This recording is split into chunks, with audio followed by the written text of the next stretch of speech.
Thank you for coming. I wish to speak with you both in a place where privacy was assured. We quite understand. What was it that you wished to discuss?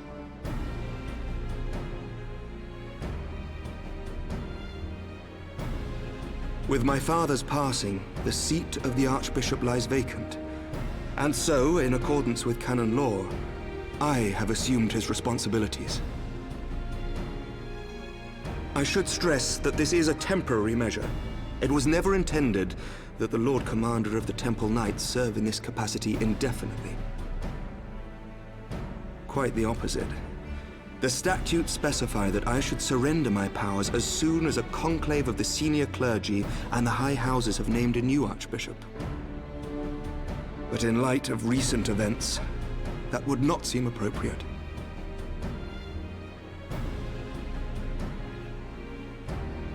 I confess I did not expect you to divulge quite so much quite so soon. The details of the Archbishop's plans, perhaps, but the true origin of the war and all it entails? I too had concerns. But when the Warrior of Light is witnessed returning to the capital upon the back of a dragon, one's options are rather limited. Mayhap I could have concealed certain details, but for how long? And at what risk? Should the truth have come to light in the meantime, how would the people have viewed my silence? After 1,000 years of lies and secrecy, I could not well abuse their trust and hope to be believed. The time for deception has passed. I only wish the people agreed.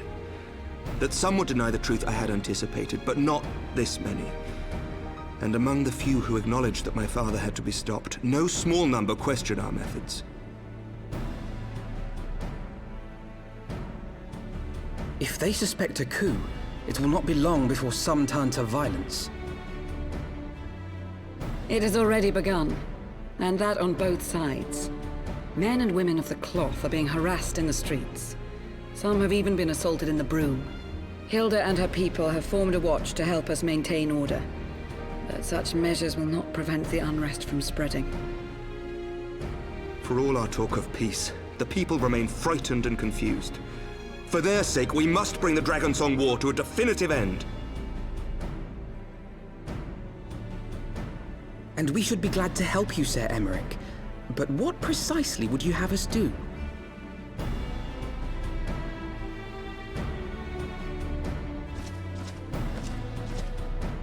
We wish to treat with the dragons of Annex Trine. To that end, I would trouble you for an escort and an introduction.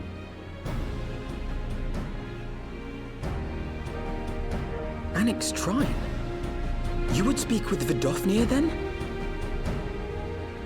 We must needs open a dialogue between our peoples. Acting as my representative, Lucia will extend an invitation to their leader, that she might visit us here in Ishgard. Were she still with us, I would of course have beseeched Isel's assistance in this matter. But as she is not, I must ask that you aid us in her stead. Will you do us this favor?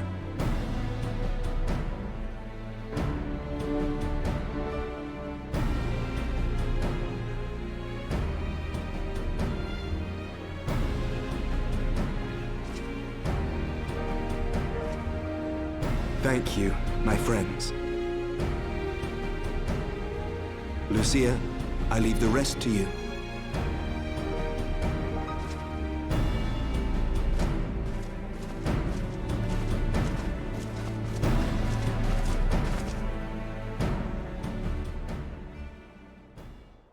In the wake of the Archbishop's fall, the nation of Ishgard trembled, the faith of her people shaken to its very core.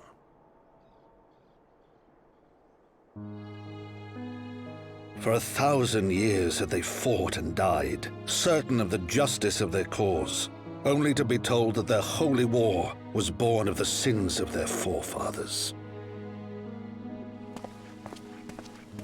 What then for those brave men and women, thus stripped of their righteousness but to despair, to deny the truth and decry its speakers?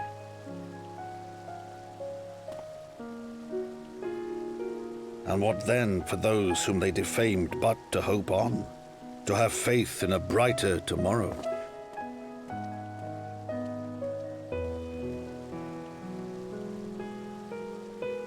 A tomorrow in which man and dragon might live together in harmony, then as distant as the very stars in the heavens.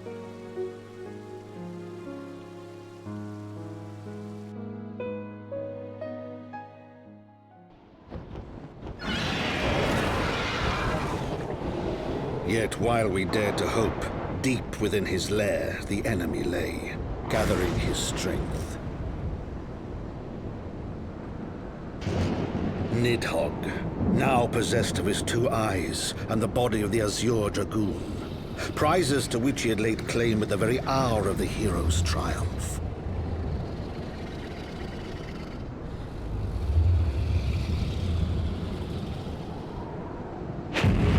As desperately as we sought the solace of peace, the great worm craved the misery of war. Nor was he alone in his misbegotten desire.